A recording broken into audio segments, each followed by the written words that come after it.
Ito report na abogadonews.com. NBI, wife, son of Mike Defensor, face human trafficking raps over Pasig bar operation. Siguradong tatalak naman ito si Mike Defensor. Dinamayan niya pati yung asawa ko. Bureau of Investigation Director Melvin Matibag confirmed to Billionaire News Channel on Friday. A referral for inquest from the NBI sa prosecutor pa lang pala, hindi pa man sa RTC, shows Jolie Rose Defensor. Actually, nakakakalungkot yung pamilya nila yung nakarehistro doon sa mga dokumento. Ito, inimbestigahan natin. Ang katunayan ng kaso ay nilagak na sa non-bailable siya, human trafficking.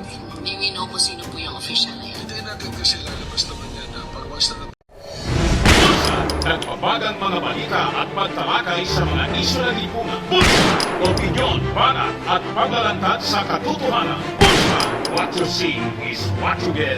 You decide. Ito po mga kababayan, si Dante Maravillas. Yung asawa ni Mike Defensor, pati anak, kinasuhan ng NBI. Magbigat na kaso po, human trafficking case ang tinaig sa asawa, pati sa anak ni Mike Defensor.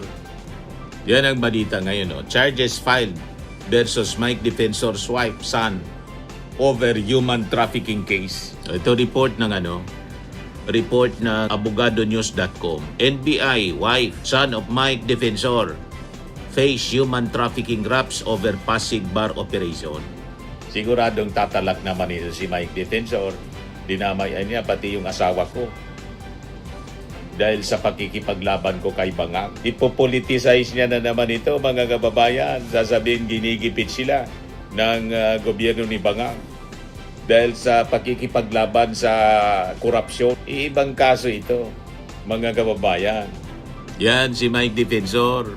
Paano na niya yan, Mr. Maravilla? Sagutin nila yan sa agado. Kasi tinayla ng NBI sa Pasig RTC. Matutulad mga kababayan kay Harry Roque at saka kay Kibuloy. Ang qualified human trafficking pa naman mga kababayan.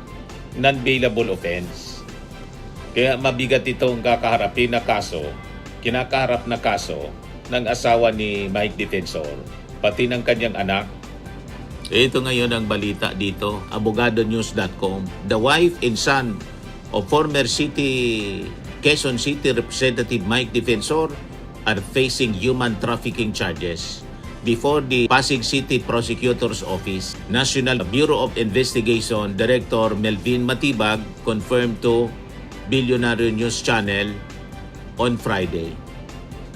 A referral for inquest from the NBI sa prosecutor pa lang pala, hindi pa man sa RTC, shows Jolie Rose Defensor and Miguel Gabriel Defensor are among those recommended for prosecution over their alleged involvement in the trafficking of 54 women rescued during a recent operation in Pasig City.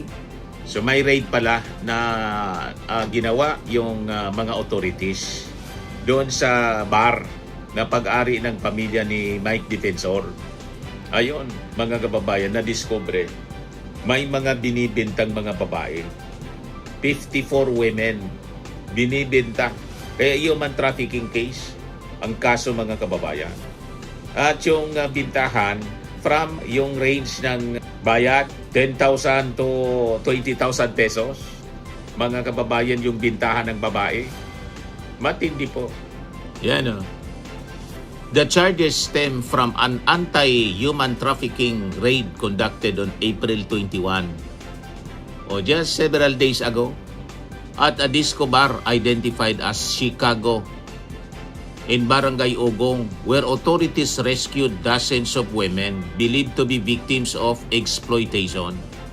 According to the NBI, the alleged scheme involved recruiting women under the guise of employment as customer care assistants, but later subjecting them to sexual exploitation.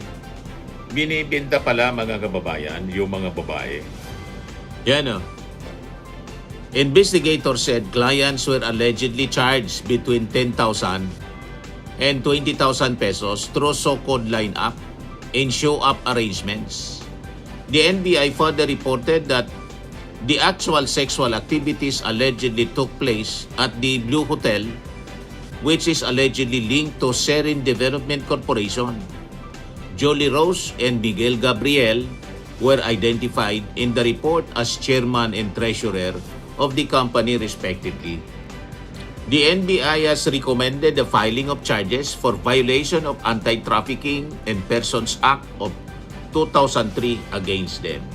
So mabigat ito mga kababayan na kaso na kinasangkutan ng pamilya ni Mike Defensor. At sabi nga natin, malamang sa malamang isisi ito sa ating Pangulong Bongbong Marcos na panggigipit, political harassment kasi lumalaban sa kay Bangag, sa korupsyon ni Bangag. Yan malamang ang gagawing palusot mga kababayan ni Mike Defensor. Yan ang sinasabi natin. Nadamay mga kababayan, pati yung anak at yung asawa.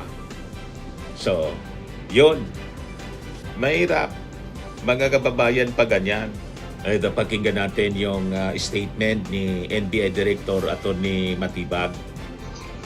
So last question po, may involved daw po na government official.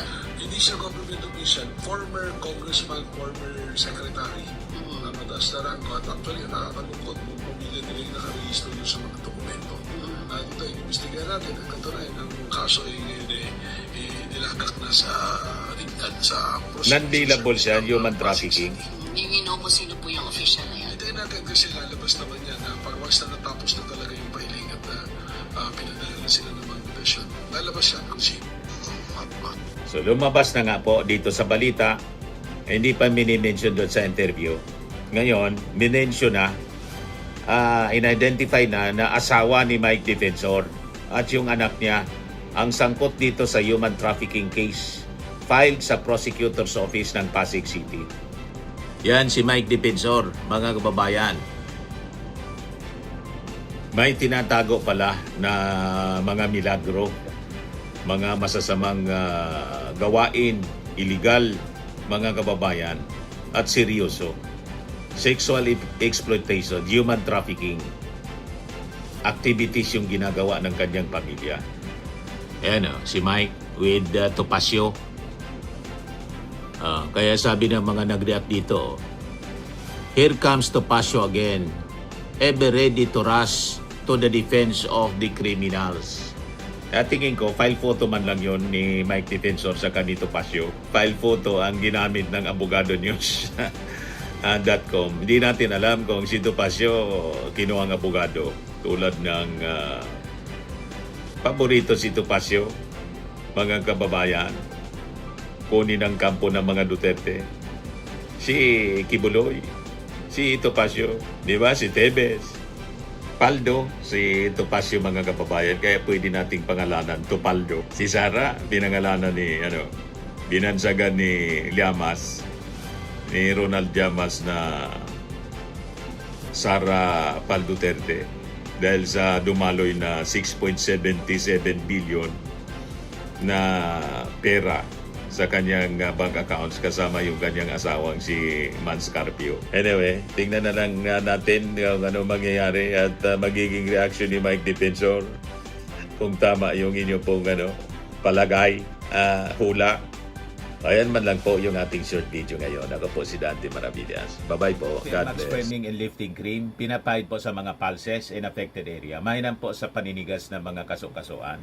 Ito naman po, Automax Radiant Serum. Sa mukha naman yung application. Anti-aging po siya. You will look 10 years younger than your age. Sa mga cancer patients naman po, baka lang gusto ninyo itong itry. Neng siya red mixed fruit drink.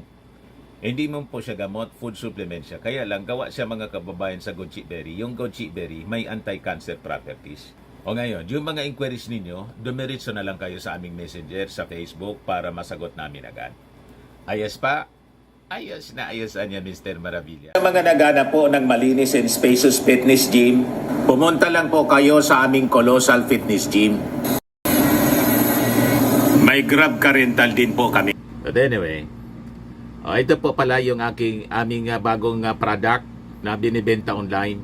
I am worldwide amazing pure organic barley powdered drink mix from Australia. Negosyo to ng aking anak na architect entrepreneur Riz Maravillas. Ayan po. Kontakin na lang po ninyo siya, Riz Maravillas on Facebook. Ang mga health benefits niya: boost immunity, improves digestion, enhance energy levels, packed with antioxidants, prevent cancer. Ito naman po yung bago naming product na binibenta online. Eye Glow Serum, whitening po siya. Tingnan ninyo yung epekto sa aking anak na architect before and now. Yung mga inquiries po ninyo, dumiretso na lang kayo sa kanyang Facebook account, Riz Maravillas.